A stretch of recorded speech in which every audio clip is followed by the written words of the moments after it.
I'm finally posting after a long time. It's been like 3 months, and I still wanted to keep this channel alive. So here's a new video, and I'm gonna be talking about the recently revealed Game of the Year 2025 nominees. I'd rather talk about all the other categories in a separate video or a live stream or something. This video is, specifically for the main Game of the Year category, the main thing, the six games which was selected by the jury to be nominated to win Game of the Year 2025. And I'm going to be talking about each game separately and give my opinions on whether I think it should win Game of the Year or not, or if it deserves to win Game of the Year or not. So, without wasting any time, here we go. The first one we're going to talk about is Clear Obscure Expedition 33. Now, this is an obvious one. This was a shoehorn to be nominated for Game of the Year. There was no way this was not getting nominated, and this is most probably going to win as well. And I'd say it's deserved. Clear Obscure Expedition 33 is a fantastic game. It's a masterpiece in storytelling, in character writing, and it is something which makes you question life and it makes you think about life. And us as gamers, we get lost in all these amazing, beautiful worlds, and without spoiling anything, Clear Obscure makes you question that if that is actually healthy or not. And I think it is really great that a game makes you feel that way. It's been a long time that some game has done that. And not just that, Expedition 33 also has brought, the turn-based RPG genre back. It is something which even Final Fantasy forgot in recent years, even though I love the new games, but still, yeah. And Expedition 33 also put a creative spin on it. It not, not added new things, but it, refined an already working formula which was used in turn-based RPGs.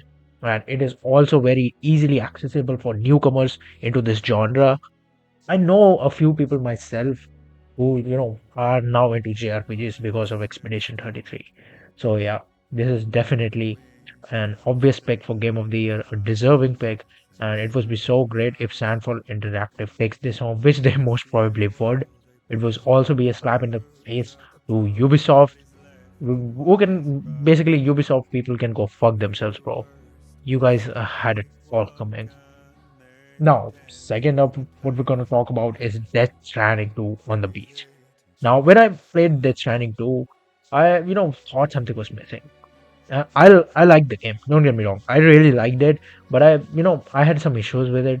But as time, passed, and in the last few months, that game has aged really well for me. Unlike with another PlayStation title this year, which was Ghost of Yote, which I'm not a big fan of. Death Stranding 2, on the other hand, I think is a very impressive sequel. It, upgrades on a lot of already refined gameplay elements from the first game.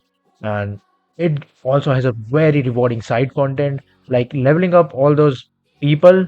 It gives you so worthy rewards, so much things which are very useful in gameplay, which you won't even get by just doing the main story. The world is beautiful, the story is mind bending, and even with its issues, it has a lot of emotion, it has a lot of flair to it, and it is just really well done.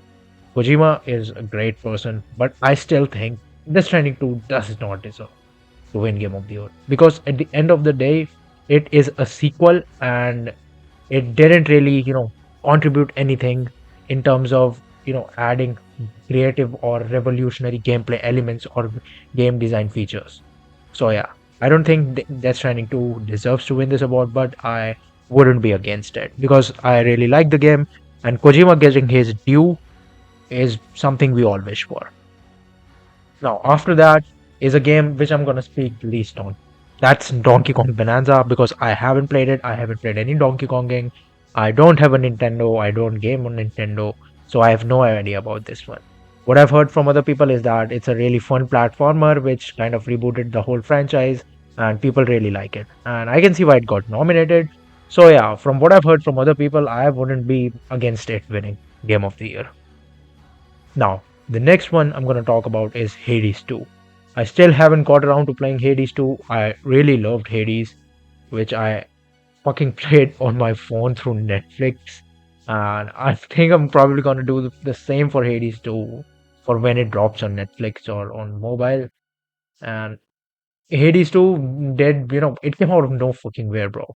Like everyone was on Silk Song around then, and then Hades 2 just fucking dropped and became the highest rated game of the year. And it's like, bam, fuck you guys.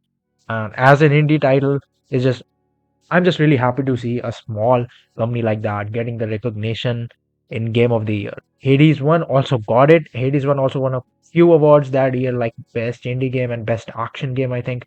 And this year too, Hades 2 is definitely going to win Best Action Game. There's no doubt about it. And I think if there's a game which can win over Expedition 33 this year, I think that's Hades 2. Hades 2 like is the only other game in this list which I think can beat Expedition 33 in terms of the actual award. And I personally would really love to see Hades 2 win. From what I've seen other people play, this game looks absolutely amazing. It has a great direction, great music, and the gameplay design just looks fantastic. No, next up after that, I would talk about Hollow Knight Silksong. This is another game which I haven't played. I'm like on my first playthrough of Hollow Knight, and I would be getting around to Silksong. But from what I'm playing in Hollow Knight, I'm really loving that game, really loving the vibe and feel of that game. If Hollow Knight Silksong is anything the fans are calling it, that is such a great sequel which like fucking explodes in every fucking way. I think Hollow Knight Silksong winning this award would be great as well. Like a team of three people, I think Team Cherry is. That's fucking dope, bro. In a game like that, winning Game of the Year, that would shake the fucking industry. A true indie game winning that would absolutely fucking rock, and I'm all for it. Now, finally, the game we talk about is going to be Kingdom Come Deliverance. Now, Kingdom Come Deliverance 2, I was actually worried this wasn't going to get nominated because, like, with all those Yote nominations, I thought Yote was going to be in there, but I'm glad it wasn't because Kingdom Come Deliverance 2 is my personal game of the year. I absolutely love this game. When I played it, it instantly became one of my all-time favorites.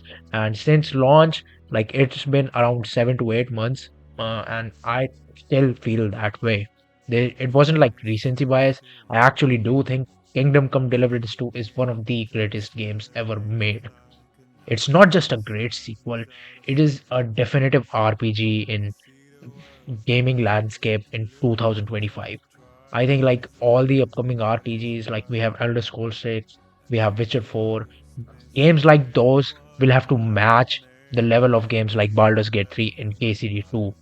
Otherwise, like this, it's no good, bro. If you can't do it, what these games have done, then you should just like drop everything. Because KCD 2 is a fucking incredible adventure RPG, and the story has a lot of emotion. The characters are so crisp and well written. The quest structure, the quest design is amazing. All those mysteries, all those random events, and all those side quests are also incredibly well done. And the NPC behavior, the realism, all those things the developers thought of putting into the game, absolutely perfect. KCD 1 already had a strong base, and KCD 2 has refined it in every single way possible with even better quest structure, even better quest design, an amazing story, amazing character, and proper AAA budget with high quality voice acting, facial animations, incredible visuals, art design. The castles are so fucking incredible to roam in, bro. Gutenberg, in my opinion, is one of the best cities in any video game ever. Like, I can just go on and on talking about KCD 2, dick riding it to hell and beyond. But, from what I've spoken in the last 2 minutes, you all probably get that I love this game really fucking much. And I wanted it to be nominated so badly. I wanted KCD 2 to be up there on the stage as part of that incredible Game of Awards orchestra. Because, bro, if it wasn't going to be up there, I would have been really sad because I genuinely do think KCD 2 is one of the best RPGs ever made. And if that game wasn't going to be on that orchestra, I think that would have been a really big fucking bummer. But I'm glad it is there. I'm glad it'll be a part of the orchestra. And I personally really still hope for KCD2 to win, but I know it won't. Expedition 33 has the favor, of course, and it is going to win, which I also love and I am absolutely fine with. So yeah, this is my take on the 6 Game of the Year nominees. And if you like my opinions, if you like me talking about all this stuff, be sure to subscribe and like this video so you can hear me yap more about video games and other stuff. Now I know I didn't push much effort into this video, but as I'm not really at home and I'm kind of busy with some other stuff these days, but as soon as I'm free, I'll be putting out some banger, well edited, well recorded, and well written content. So until then, see you guys. Steve out.